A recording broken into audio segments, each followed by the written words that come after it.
충분히 빌 수 있는 정도의 그런 날카로움이에요. 소세지 같은 걸 갖고 와서 이렇게 밀어보면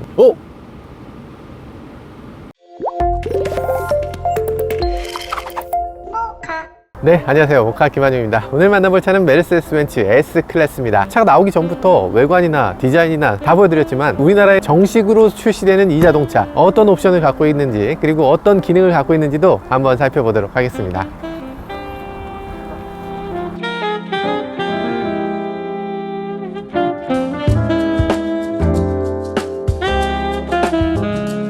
저희가 시승하는 차가 S580일 줄 알았더니 S400D예요. 굳이 디젤을 시승하게 하는 거, 디젤에 대한 자신감의 표현 아닌가 하는 생각도 들기도 합니다. 지금 봤을 때 S클래스의 급으로 보이시나요? 뭔가 약간 작아 보일 것 같은데 영상에서는 확실히 그렇고 실제로 보면 어마어마한 크기긴 합니다. 키를 가지고 가까이 오면 열리는데 안 열렸으면 이렇게 누르면 되죠. 약간 잘 안 될 때가 있어요. 다시 한번. 이 소리 진짜 어떡하냐고 이거. 죄송합니다. 참고로 오늘 시승차는 숏바디입니다. 바디가 짧은 차이기 때문에 뒷좌석은 살짝 좁을 수 있겠죠. 롱바디와 숏바디의 차이가 굉장히 크진 않지만 110mm, 그러니까 11cm 요 정도의 차이가 있어요. 잠깐 요 정도.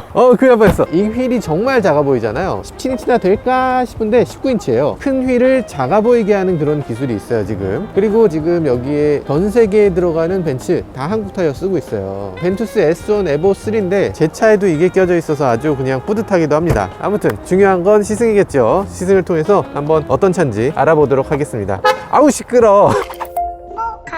자, 출발해 보도록 하죠. S400D는 처음 타보는 거예요. 저만 처음 타는 게 아니고 아마 시승기 자체가 처음일걸. 사이드미러를 조절해야 되는데 이게 터치하고 조절할 수도 있지만 꼭 그렇게 해야 되는 건 아니에요. 내가 오른쪽을 바라보고 이 버튼을 누르면 알아서 오른쪽이 조절됩니다. 오른쪽, 왼쪽 이렇게 선택할 필요가 없어요. 사이드미러를 바라보고 조절하면 그쪽 사이드미러가 조절이 돼. 놀랍지 않습니까? 이거 뭐야.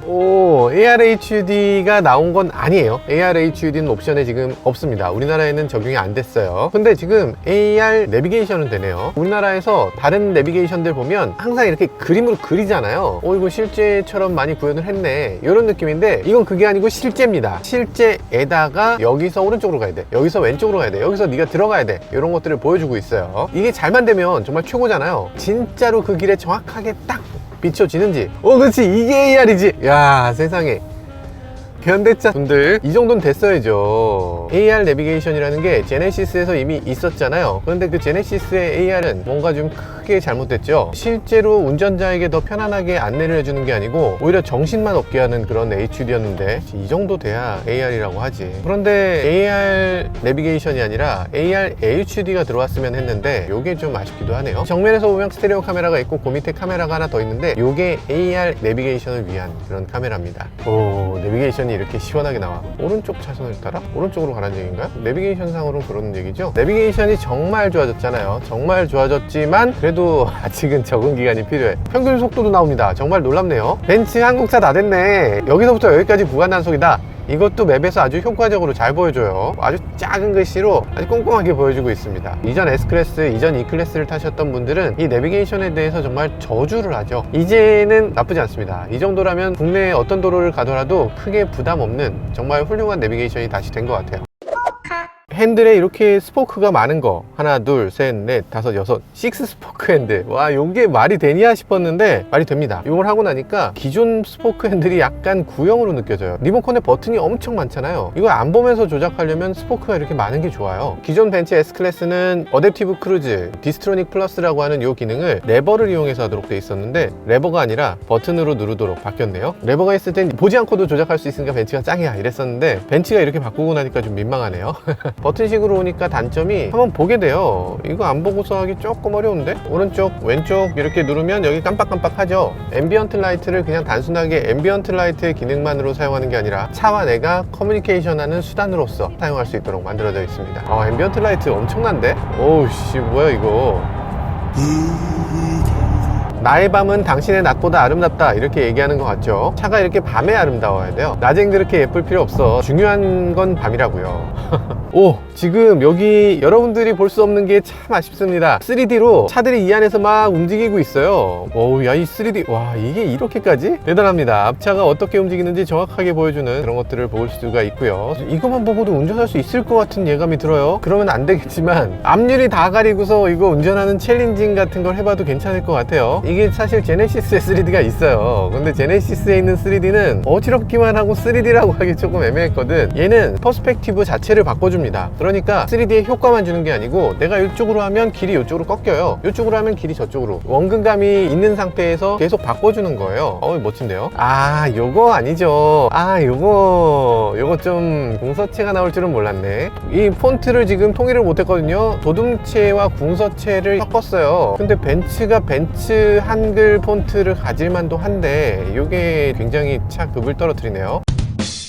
코너링을 한번 보겠습니다. 송강호가 기생충에서 말한 것처럼 정말 코너링이 탁월한지 컴포트 모드에서 주행해 봅니다. 컴포트 모드에서 야, 이게 말이 되나 싶은 정도의 느낌을 주고 있어요. 굉장히 컴포트하면서도 코너에서는 전혀 무너짐이 없습니다. 서스펜션이 정말 탁월해요. 물렁물렁한 서스펜션이라고 생각되는데 이게 왜 기울어지지가 않지? 가변 댐퍼 정말 잘 만들어졌고요. 그리고 또 하나는 에어 서스펜션이 장착돼 있어요. 가변 댐퍼는 댐퍼가 딱딱해지고 부드러워지고를 결정합니다. 승차감에 관련돼 있는 거예요. 에어 서스펜션은 이 차를 높게 할 거냐 낮게 할 거냐, 그러니까 스프링의 길이를 조절하는 거라고 보시면 돼요. 그렇기 때문에 에어 서스펜션이 있기 때문에 더 승차감이 좋다, 요건 절반은 맞고 절반은 틀린 얘기죠. 에어 서스펜션이 있는 차 중에서 가변 댐퍼가 없는 차는 없기 때문에 에어 서스펜션이 있으면 조금 더 서스펜션에 신경을 많이 썼다고 볼 수는 있을 겁니다. 그래서 지금 이 차 굉장히 부드러우면서도 다이나믹하게 잘 만들어 놨어요. 아, 부드러워. 진짜 말이 되나? 디젤이라는 게 말이 돼요? RPM을 좀 높여볼까요? 디젤 특유의 안 좋은 느낌을 만들어내기 위해서. 그래야 디젤에 대해서 뭔가 미움을 계속 지속할 수 있을 것 같아요. 안 그러면 디젤을 너무 좋아하게 될 것 같아. 너의 거친 사운드, 잔진동을 느끼게 해줘. 너의 후짐을 빨리 표현해봐. 쉽지 않습니다. 아무리 나쁘게 보려고 해도 쉽게 나쁘게 되지가 않아요. 이번 시승에서 디젤 차를 준 게 다 이유가 있네요. 이걸 타도 너는 무조건 만족할 수밖에 없어, 이런 느낌이에요. 치고 나가는 느낌이라든지 스포티함이라든지 그런 것들은 분명히 가솔린이 더 나을 거예요. 근데 이 컴포트함이라든지 이런 낮은 RPM으로 치고 나가는 느낌, 이런 것들은 디젤도 만만치 않을 겁니다. 근데 아쉬운 건 우리나라에선 지금 S350, S400 이렇게 디젤은 숏바디만, S500, S580 이렇게 가솔린은 롱바디만 가져와요. 그래서 가솔린은 타지만 더 다이나믹하게 주행할 거야, 이런 사람들 갈 곳이 없는 거죠. 굳이 디젤을 선택할 이유가 있나 싶긴 한데, 그래도 확실히 400D를 선택하시는 분들은 경제성을 조금 더 생각하는 분들도 있겠지만 환경에 끼치는 영향이 조금 적지 않을까, 이런 것들도 고려하시는 것 같기도 합니다. 그리고 장거리를 달리려면 어쨌든 디젤이 연비에서 너무 압도적이죠. 실제로 타보면 디젤과 가솔린의 차이, 정말 다이나믹하게 주행할 게 아니면 그 차이를 느끼기 힘들기 때문에 아마도 디젤을 선택하시는 분들은 디젤을 또 선호하는 것 같습니다. 어댑티브 크루즈를 끄고 직접 브레이크를 조작하고 있는데 브레이크가 살짝 이게 쑥 들어갑니다. 벤츠를 운행하시는 분들 다 그렇게 느끼실 것 같은데 가속 페달은 단단하고 브레이크는 부드러워요. 보통의 자동차는 브레이크가 딱딱하고 가속 페달이 부드럽잖아요. 근데 벤츠는 약간 그래서는 안 된다고 생각하는 것 같아요. 브레이크가 쑥 들어가고 쑥 선다, 그런 느낌이 있습니다. 자, 조금 더 스포티하게 한번 바꿔보죠. 스포티한 서스펜션으로 바꾸면 완전히 다른 느낌이 됩니다. 출렁임이 그냥 싹 사라져요. 스포츠 모드에서도 지금 롤이 어느 정도 허용되는 스타일입니다. 야, 이 컴포트에서 이 정도면 이거는 정말 어마어마한데? 라고 생각했는데 속도를 높이면서 계속 주행을 해보면 일정 속도를 넘어갔을 때 롤이 있어요. 그전처럼 아니 S클래스인데 이게 어떻게 이렇게 다이나믹하게 딱 붙잡고 있지? 이건 스포츠카처럼 디자인했잖아. 그렇지 않아요. 세팅이 바뀌었습니다. 이전보다는 훨씬 컴포트한 느낌이 드네요. 이게 지금 기존 차에 비해서 엄청나게 커졌습니다. 폭은 5.1cm 정도 늘었어요. 전장도 81mm나 늘었습니다. 전체적으로 차가 어마어마하게 커진 건 맞아요. 그런데 이게 실내를 보면 조금 뒷좌석이 저렇게 가까이 있어야 되나? 뒷사람이 왠지 나한테 너무 친숙하게 느껴져. 얼굴을 마주보면서 얘기하는 정도의 거리예요. 지금 이 치승차에 들어와서 가장 깜짝 놀란 게 이겁니다. 양키 캔들. 양키 캔들이 들어있어, S클래스에. 이거 말이 되는 거예요? 너무 충격입니다. 왜냐면 S클래스는 에너자이징 컴포트라고 해서 이 차의 향, 향, 사운드, 온도 이런 것들을 한 번에 조절해주는 패키지가 들어있거든요. 향이 얼마나 나게 할 거냐, 뭐 온도는 어떻게 할 거냐, 공조장치는 어떤 바람이 나오게 할 거냐, 이런 것까지 세밀하게 해줄 수 있는 그런 장치가 있어요. 여기 있다. 컴포트는 컴포트인데 에너자이징 컴포트가 아니네. 아니, 에너자이징 컴포트를 왜 빼? 시트 키네틱이라는 걸 하니까요, 시트를 막 이렇게 막 움직여줘요. 등받이가 이렇게 앞뒤로도 움직이고 바닥도 위아래로 움직이거든요. 허리 아프면 좀 펴줄게, 뭐 이런 의미인가 봐요. 이거 운전할 때 좀 방해되는 것 같은데, 방석을 내렸다 올렸다를 하니까 페달 밟는 느낌이 조금 달라지거든요. 이게 안전에 위해되지 않는다고 고려했을 텐데, 엉덩이를 이렇게 주물러 준다는 느낌이면 좋겠는데, 아니면 뭐 등받이를 이렇게 이런 느낌이면 좋겠는데, 세웠다가 눕혔다가 바닥을 올렸다 내렸다, 이거 약간 선 넘는 느낌이에요. 이전 S클래스의 가장 큰 단점 중에 하나가 에어컨이 시원하지 않다는 거였어요. S클래스를 가지셨다면 다들 공감하실 겁니다. 진짜 덥다는 것 때문에 많은 불만들이 있었는데, 요번 S클래스는 확실히 그 부분은 해소하고 가려고 만들어진 것 같습니다. 에어컨 좀 켜줘. 온도를 19.5도로 낮춥니다. 생각하기엔 여기 있으니까 내 얼굴에 와서 그냥 직방으로 딱 맞겠구나, 이런 느낌이었는데, 실제로 해보니까 이게 되게 아래쪽이어서 내 무릎으로 옵니다. 에어플로우를 이런 식으로 잘 만들어 놨어요. 야, 역시 벤츠는 에어로다이나믹이구나. 이 정도 해야지 얼굴로 오네. 이 정도가 얼굴이에요. 조금 약간 차갑긴 충분히 차가운데 왜 구멍이 너무 작은가? 왜 이렇게 부분적으로 차갑고 전체적으로 시원하지가 않죠? 좀 기다려보죠. 일단 개방감이 굉장히 좋은 차다 보니까 햇빛이 많이 들어와서 그럴 수도 있어요. 그리고 이 차는 썬팅이 전혀 안 돼 있잖아요. 그래서 더 그런 것도 있을 겁니다. 제가 지금 듣고 있는 소리가 아주 작은 소리인데 사사사사사 하는 소리가 나거든요. 이게 딱 90km까지 풍절음이 없고 100km로 가면 풍절음이 있어요. 시속 100km에서 풍절음이 나타나는 게 그렇게 나쁜 건 아니지만 왜 이런 소리가 나지 하는 느낌이에요. 왜냐면 이건 S클래스니까. S클래스인데 사사사 소리가 나면 안 되는데, 밖에 바람이 너무 센가? 그렇지도 않아요. 유리가 이중접합 유리도 아니네요. S400D인데 이중접합 유리를 안 썼다는 것도 굉장히 독특한 점이네요. 왜 그랬을까? 580샷이라고. 바깥 사운드가 꽤 들어와요. S클래스라면 응당 이 노면 소음도 거의 억제돼야 될 것 같고, 정말 컴포트의 극치로 느껴져야 될 것 같은데 그렇지가 않아요. 그냥 보통의 차인데 이런 느낌으로 방음 수준이 그렇게 엄청나진 않은데요. 노면의 어떤 잔 진동, 잔 마디 이런 걸 뛰어넘을 때 그 소리가 그대로 느껴져요. 이 차의 정말 특이한 점 중에 하나는 운전자의 눈을 인식을 해서 졸음 운전을 하면 경고를 해준다는 거예요. 경고를 이렇게 띵똥 띵똥 이런 소리를 내줍니다. 잠이 더 잘 올 것 같아. 삑삑삑하고 막 차를 오른쪽에 세우고 막 이런 것까지 해줘야 되는 거 아니에요? 원래 S클래스의 소개 자료를 보면 차를 오른쪽에 주차하는 것까지 있었거든요. 지금 우리나라에 들어온 건 그런 기능은 빠진 것 같습니다. 많이 빠졌네. 이렇게 많이 빠지면 안 되지. 이 차의 오디오는 버메스터 3D 사운드 시스템을 갖고 있습니다. 그러면 오디오가 얼마나 좋은지 한번 오디오 소리를 들어봐야죠. 버메스터 사운드 시스템을 누가 뭐 평가할 수 있겠어요. 워낙 훌륭한 사운드 시스템이기 때문에 뭐라고 얘기하기는 좀 곤란하죠. 근데 버메스터가 한 가지만 있는 건 아닙니다. 지금 이 사운드 시스템은 3D 사운드 시스템이라는 이름이 붙어 있고요. 그리고 버메스터 4D 사운드 시스템이 있어요. 4D 사운드 시스템은 요 사이에 있는 요 기둥에 스피커 하나가 더 들어갑니다. 왜 4D인지 모르겠는데 3D보다 하나 더 위다 라는 뜻인 것 같아요. 옵션 가격이 1,100만 원입니다. 이야, 그 정도는 해야지 프리미엄 오디오라고 할 수 있죠. KA 제네시스 스피커 개수가 14개다 이런 얘기하죠. 13개, 15개 이 정도면 굉장히 스피커가 많다고 해요. 진짜 많은 차는 스피커가 무려 20개가 넘는 차도 있죠. 이 차는 스피커가 31개가 달려 있습니다. 스피커 개수를 다 셀 수가 없어요. 어디에 뭐가 달려 있는지 아마 작업하시는 분들도 깜빡 까먹을 것 같아요. 1300W의 앰프를 갖고 있다고 하고요. 그렇게 거대한 사운드 시스템을 갖고 있어서 이 차는 그냥 움직이는 콘서트홀이라고 할 수 있겠죠. 이 차만 가지고서 공연 하나를 할 수 있을 것 같은 굉장히 웅장하기도 하고 섬세하기도 한 사운드 시스템이어서 굉장히 마음에 드는데요. 버메스터 4D 사운드 시스템은 도대체 얼마나 좋을까? 이런 것들도 한번 경험해보고 싶네요. S클래스를 탔을 때 많은 사람들이 실망을 해요. 차가 정말 나빠서가 아니라 기대치가 너무나 높기 때문이에요. 이 S클래스에 대한 기대치를 사람들이 어떻게 보냐면 넘사벽의 차, 보통 차보다 2배 비싼 차 이렇게 느끼는 경우가 많이 있는 것 같아요. 근데 이 차의 가격은 E클래스보다 조금 비싼 차입니다. S클래스가 드림카 요랬던 시절이 엊그제 같은데, 사실 지금은 E클래스보다 조금 더 고급스러운 거 필요하고 조금 더 큰 차 필요한데 그런 차 없냐? 했을 때 딱 나올 수 있는 차인 것 같아요. 약간 드림카의 영역이 아니라 이제 현실의 자동차 같은 느낌이 듭니다. 대중적인 자동차의 가장 끝판왕, 그런 것들을 만들어내는 게 이 S클래스의 특징인 것 같습니다.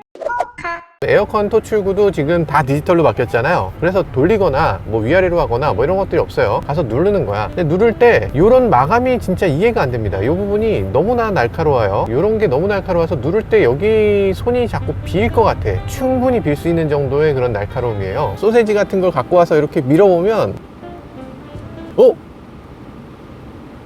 아니 썰리면 안 되잖아. 이게 썰리면 안 되잖아요. 이게 지금 엄청나게 날카로워요. 소세지가 잘려. 이 한번 만져보세요. 만져보면 알아, 이게 어느 정도인지. 짧고 안 짧고 따라서 기분이 별로 안 좋네. 그러니까 왜 이렇게 맛있네. 필요할 때가 있네요. 맥스본 같은 거 만약에 잘 안 잘릴 때 이런 데서 이렇게 하시면 됩니다. 굉장히 좀 유용하게 쓸 수 있을 것 같아요. 어떻게 이런 마감을 할 수가 있죠, 벤츠가? 주차 보조 기능이 있습니다. 화면에서 뷰를 360도를 보여주는 정도가 아니고 요 끝까지 되게 지구 마을에 있는 것 같이 저 멀리까지 보이는 아주 훌륭한 시스템을 갖고 있습니다. 여기서 한번 주차를 해보면요, 주변을 또 이런 식으로 굉장히 멋지게 보여주네요. 주차 보조 장치 눌러서요, 주차 공간을 탐색합니다. 잘하죠? 탐색 잘합니다. 이 주차 버튼을 눌러서 주차를 시작해라. 자기가 알아서 갑니다. 제가 한 게 아니에요. 지금 저는 페달을 아무것도 밟고 있지 않아요. 그리고 저 앞에 차가 있어서 인간 운전자가 운전해도 지금 굉장히 힘들 거거든요. 근데 잘하나요? 잘하나요? 잘하나요? 잘하나요?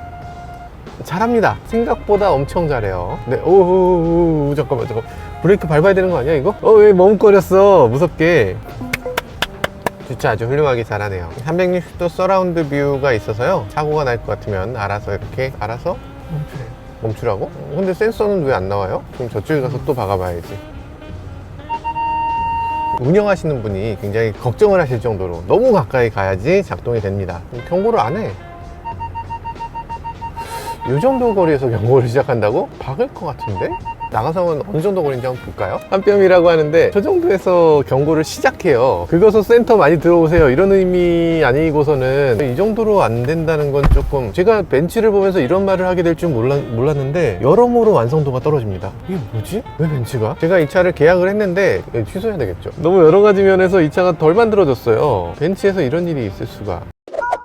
이 차는 지금 리어휠 스티어가 없는 차예요. 아마 많은 분들이 오해를 하실 것 같아요. 하도 그걸 그렇게 홍보를 했는데 안 달려있기 때문에 시승기 중에도 아마 몇몇 분들은 실수 꼭 할 겁니다. 리어휠 스티어가 있어서 되게 좋다, 뭐 이렇게 말씀하실 것 같아요. 580은 지금 리어 조향이 있는데 얘는 리어 조향이 없어서, 시승차에 리어 조향이 있고 저 슈퍼카에 리어 조향이 없어야지 맞죠. 이건 잘못됐네요. 요즘 들어서 현대차도 이렇게 돌려주는 기능이 있긴 한데요, 현대차는 이상하게 이런 각도까지밖에 안 돼요. 이게 내려오질 않아, 각도가. 이렇게 각도가 내려와 줘야지. 색깔은 왜 안 맞춰주니? 색깔 좀 맞춰주시지. 왜 이런 색깔로 했는지 이건 좀 아쉽네요. 벤츠를 보면서 꼼꼼함이 부족하다는 얘기를 하게 되다니 이해가 안 됩니다. 이거 굉장히 재밌죠. 실내 공기질을 보여주는 기능이 있는데 이 외부 공기질이 PM2.5가 3, 실내 공기질이 PM2.5가 1 이렇게 구분해서 보여주고 있어요. 지난번에 저희가 탔던 차는 실내 공기질이 0이 되는 가장 좋은 그런 필터를 갖고 있었는데, 근데 이 필터가 옵션이에요. 그러다 보니까 지금은 실내 공기질이 0으로 떨어지진 않고 1로 떨어지는 조금 아쉬운 부분이 있네요. S400D 여러가지 면에서 가격적인 메리트도 있고 경제성도 있고 주행 성능도 좋은데 옵션에 있어서 자잘한 옵션들이 조금씩 빠짐으로 해서 좀 아쉬운 점이 있는 것 같습니다. 외관에서 특히 휠의 디자인이 너무 다르기 때문에 적어도 저 휠로 바꿔서 타는 게 좋지 않을까, 그런 생각이 들어요. 그리고 차의 길이도 롱바디가 딱 맞는 길이로 느껴지고 이 숏바디는 조금 짧다는 느낌이 들긴 하는데, 뒷좌석에 굳이 사람을 태우지 않는 입장에서 굳이 롱바디 필요 없으신 분들은 이 숏바디를 선택하는 것도 나쁘지 않아 보입니다. 자, 이제 S580으로 넘어가 보도록 하죠. 이 색깔이 지금 모하비 그레이라고 하는데 엄청나게 예쁘거든요. 딱 봐도 이 차가 훨씬 비싼 차처럼 보이고 크기도 더 크게 보여요. 지금 검정색을 계약하신 분들 굉장히 많으실 텐데 제 생각에는 빨리 계약을 바꾸셔야 됩니다. 이번 S클래스가 나오면서 새롭게 추가된 색깔들이 많으니까 이 색깔들을 다 보고서 선택하시는 게 좋을 것 같습니다. 일단 차에 타서 슈퍼드리븐의 S클래스를 한번 타보도록 하겠습니다. 네, 지금 뒷좌석에 처음 타봤는데요, 안전벨트를 풀면 네, 이렇게 똥똥똥 소리가 나요. 그리고 안전벨트 자체가 뭔가 느낌이 이상해. 벨트가 아니잖아 이건. 이건 뭐지? 에어백입니다. 만약에 에어백이 없는 경우에 이 띠가 쇄골뼈를 부러뜨릴 수 있는 가능성이 있으니까. 그리고 이 아랫배 쪽도 벨트가 얇으면 이렇게 부딪혀서 다치나 이 벨트에 다치나 그게 그거일 수도 있는 거예요. 그러니까 에어백이 들어있는 벨트 에어백입니다. 그리고 거기서 끝이지 않죠. 여기 에어백이 또 있어요. 뒷좌석 승객이 이 앞쪽에 있는 이런 모니터라든지 이 시트백이라든지 아니면 앞좌석 운전자라든지 이렇게 박는 거 아니면 막 튀어나가는 거 이런 것들을 방지해 줄 수 있는 그런 뒷좌석용 에어백이 충분히 마련되어 있습니다. 그런데 그 에어백은 조금 형태가 달라요. 어떻게 생겼냐면 이렇게 생겨서 이 테두리 부분만 에어백이고 테두리가 아닌 부분은 이렇게 망사로 되게 돼 있어요. 왜냐면 고막을 보호해야 되니까. VIP는 소중하잖아요. 지난번에도 여러 번 말씀드렸지만 이 차의 인테리어는 거의 다 네모네모 그리고 플로팅으로 되어 있습니다. 그래서 이런 패드들도 다 이렇게 플로팅으로 떠 있는 느낌으로 들도록 만들어져 있고 램프 같은 것도 이런 식으로 네모난 램프들이 이렇게 켜지는 걸 볼 수가 있어요. 전동식 선스크린이 그렇게까지 뭐 어마어마한 건 아니죠. 그래도 고급 차랑 그렇지 않은 차를 구분짓는 중요한 요소 중에 하나죠. 쿼터 글래스 하나가 더 있는데 또 하나의 스크린으로 이렇게 또 막아놓는 것도 꼼꼼하기도 하네요. 끝까지 내려갑니다. 요게 이렇게 나눠진 게 도대체 무슨 의미인지 잘 모르겠다는 분들도 계시던데 이 유리창의 폭을 줄일 수 있어서 이 유리가 끝까지 내려가게 만들 수가 있죠. 뒷좌석 유리, 옆 유리, 앞 유리 다 할 거 없이 모두 다 이중 접합 유리를 사용하고 있어요. 그래서 열어보면 봐라 우리 유리창 두 개지 이렇게 보여주고 있어요. 다른 메이커들은 두 개의 유리가 같은 높이로 있어서 이게 두 개인지 아닌지를 만져봐야 알아. 근데 얘는 두 개인 걸 그냥 보면 알 수 있습니다. 이걸 어쿠스틱 글래스라고 해서 이렇게 중간에 필름이 들어있는 형태를 사용하고 있는데요. 동시에 기본적으로 약간의 컬러를 갖고 있어서 이 상태가 70%예요. 우리나라 법규에는 유리가 70%의 가시광선을 투과할 수 있도록 해야 된다 이렇게 돼 있잖아요. 이 유리가 바로 70%의 가시광선을 투과하는 유리입니다. 어쨌든 뒷좌석에 앉았을 때 느낌은 아까 S400D를 타고서 우리가 와 좋구나 했던 거 조금 민망해지네요. 훨씬 좋네. 바깥 소리, 노면 소리가 다 훨씬 적게 들어옵니다. 그렇지 이게 S클래스지. 아까 그거는 S라기는 조금 민망했죠. 이거죠. 게다가 롱바디이기 때문에 조금 더 무릎 공간이 길어요. 한 뼘 정도의 무릎 공간이 나오고요. 물론 소나타보다 작습니다. 우리나라 자동차들, 전륜구동 자동차들을 보면 그렇게 전장은 길지 않지만 실내 공간은 어마어마하게 크게 뽑아내는 걸 볼 수가 있잖아요. 물론 전륜구동이니까 그런 것도 있고 그리고 우리나라 자동차들이 IP라고 하는 인스트루먼트 패널을 좁게 만들어서 실내 공간을 더 잘 뽑아내는 거죠. 그것도 대단한 기술인데 그래서 이 차는 그렇게까지 말하지 않는다고 할 수 있어요. 왜냐하면 조수석을 젖혀버리면 되잖아. 어차피 이 차 전체가 내 차인데 무릎 공간이 뭐 한 뼘이 무슨 상관이 있어? 앞으로 가면 되는 걸 라고 만들어진 것 같아요. 발판이 있으니까 신발도 걷고 이런 식으로 발판을 조절할 수 있게 돼 있고요. 그리고 앞좌석 발판이 또 이런 식으로 나오는데 발을 받치는 게 아니라 뒤꿈치를 받치는 발판이야. 그 기사님한테 너무 민폐인 것 같은데 기사님 저 죄송합니다. 이게 신발 벗어도 되나 이게? 되게 민망하네. 네, 아마 대부분의 승객들 아마 사장님 회장님 할 거 없이 다 아마도 쭉 뻗고도 정말 편하다 이렇게 생각하실 것 같아요. 근데 저는 조금 더 길면 좋겠다는 생각을 하는 건 제가 다리가 너무 길어서 이 천장재가 알칸타라 소재로 되어 있죠. 인조세무의 소재로 되어 있는데 다이나미카라고 하는 소재입니다. 메르세데스 벤츠가 개발한 소재인데 페트병을 녹여서 그걸 직물처럼 실로 뽑아서 그 실로 일일이 직조한 헤드라이너입니다. 오염에 좀 강하겠죠. 친환경적이기도 하죠. 약간 이렇게 말리는 느낌이 있죠. 그래도 헤드룸이 워낙에 높은 차라서 주먹 하나 반 정도가 들어가잖아요. 그러다 보니까 이게 꺾여 내려와도 어느 정도 괜찮은데 저는 워낙 앉은 키가 작자 자동차 회사들마다 이 개방감에 있어서 나름대로의 다른 생각들을 갖고 있는 것 같아요. 독일 자동차 회사들은 이제는 개방감을 좀 줄여야 고급이라고 생각하는 것 같습니다. 그래서 벨트 라인을 굉장히 높이고 뒷좌석에 앉은 사람이 차로부터 보호받는 느낌, 안락하고 안전하고 이런 느낌이 들게 하는 거. 실제로도 이 벨트 라인이 높을수록 조금 더 안전하기도 하고 충돌 지점이 낮을수록 더 안전하기도 하죠. 그렇기 때문에 이 차는 충돌이 예상되는 상황 100% 충돌이다라고 하면 이 차의 에어 서스펜션을 최대한 빠르게 팽창시켜서 차체를 확 높여버립니다. 차체를 높이게 되면 이 로커 패널이라는 건 자동차에서 가장 강력한 프레임 중에 하나니까 문짝보다 훨씬 강력하거든요. 이 차 아래에 있는 로커 패널이 상대방 차의 범퍼 아래쪽을 들이받게 돼서 승객들을 더 안전하게 만드는 그런 특징을 갖고 있죠. 물론 S클래스는 사방으로 올리는데 아우디 같은 경우는 한쪽으로 올려요. 한쪽으로 올리게 되면 부수적인 장점이 있죠. 예를 들어서 오른쪽에서 충돌할 것 같을 때 오른쪽으로 올리면 승객은 또 몸이 왼쪽으로 기울어지잖아요. 그러면서 충돌했을 때 유리 파편이라든지 이런 것들을 피해를 좀 덜 입는 이런 장점이 있기도 한데 조금 아쉽지만 이건 아마 특허와 관계가 있지 않을까 싶은 생각이 들어요.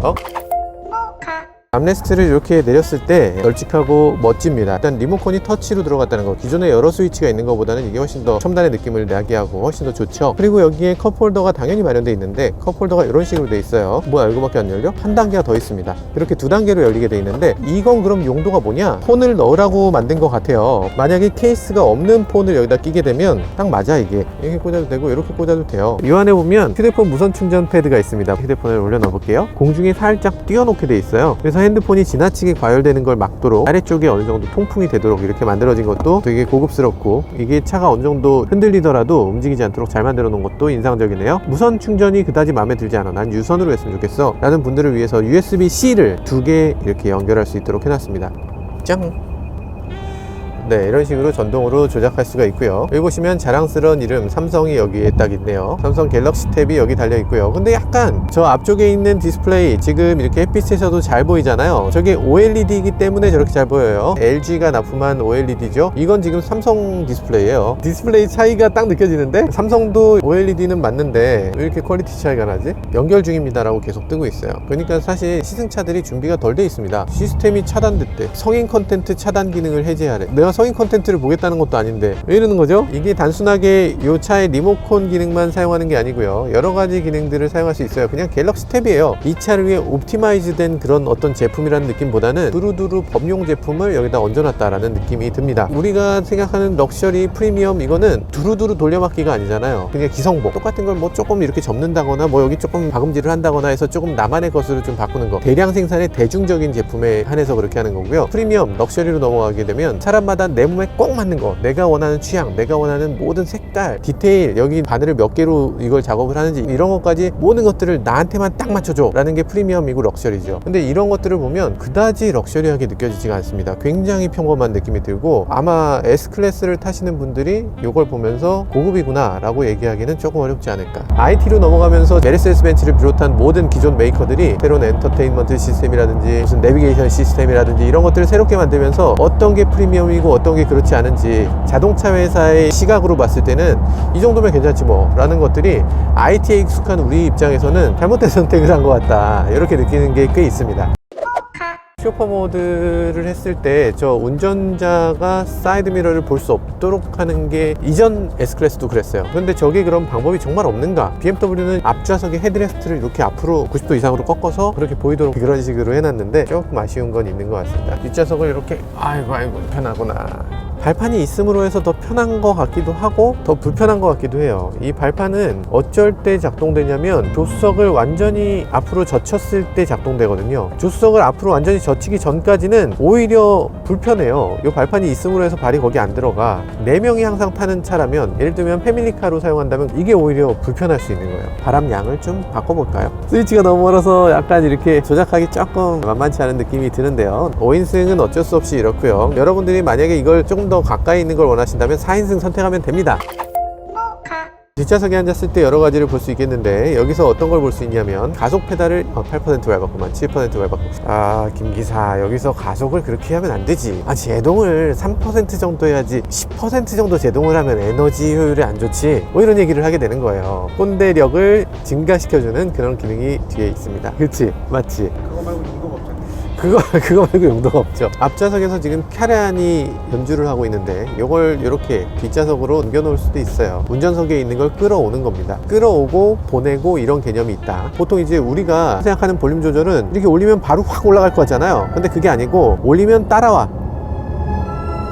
이렇게 했을 때 좋은 점은 갑작스럽게 음악이 확 커지는 걸 막을 수가 있겠죠. 뒷좌석은 어쨌든 흔들리는 자리에서 터치로 조작하니까 반드시 이게 흔들리게 돼요. 잘못해서 오! 이렇게 되면 귀청 나가겠죠. 그래서 뒷좌석에 앉았을 때 올려도 천천히 따라오게 잘 만들었는데요. 세심하게 배려한 느낌이 있습니다.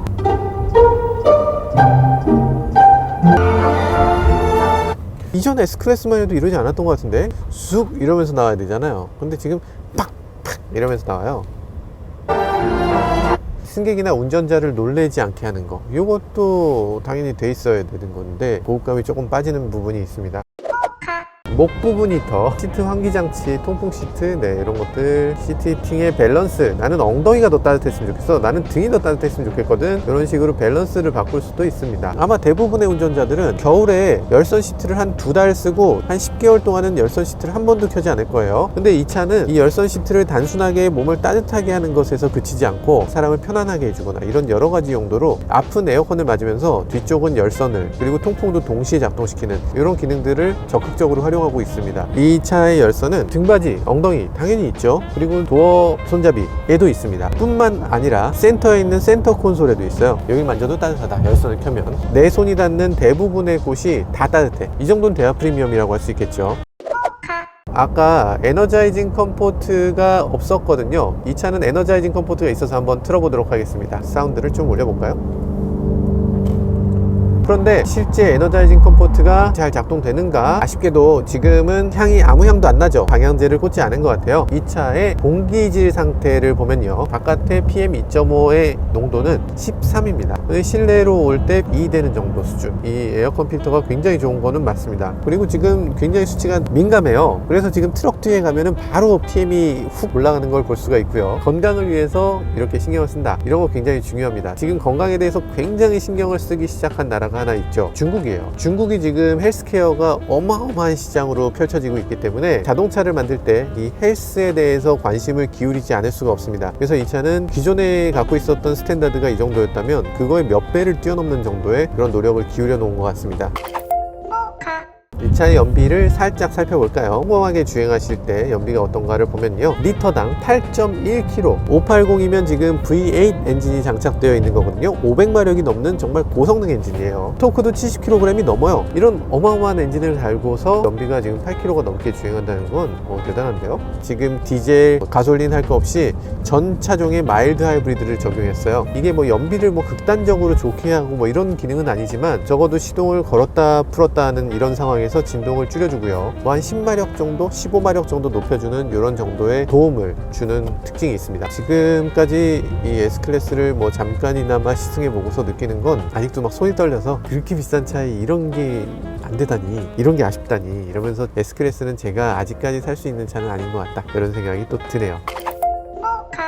네, 지금까지 메르세데스-벤츠 S클래스를 살펴봤는데요. S400D 그리고 S580 이 두 가지 차들을 타보니까 S400D도 나쁘지 않았어요. 일단 토크가 71.4로 둘이 똑같거든요. 그래서 달리는 느낌 결코 손색이 없었고요. S580은 그거보다 한 단계 더 위여서 정말 정숙한 실내를 자랑하기도 하고, 롱바디라는 점에서 이 차를 선택하는 게 진정한 S클래스를 느끼게 하는 게 아닌가, 이런 생각이 들기도 했었습니다. 이 차의 디자인에 대해서, 이 차의 실내에 대해서, 그리고 터치로 바뀐 여러 가지 전자장비에 대해서 여러 가지 아쉬운 점들, 불만들도 나오고 있지만 타보니까 역시 S클래스는 S클래스구나 하고 다시 한번 느끼게 됐습니다. 지금까지 저는 모카 김한용이었습니다. 감사합니다.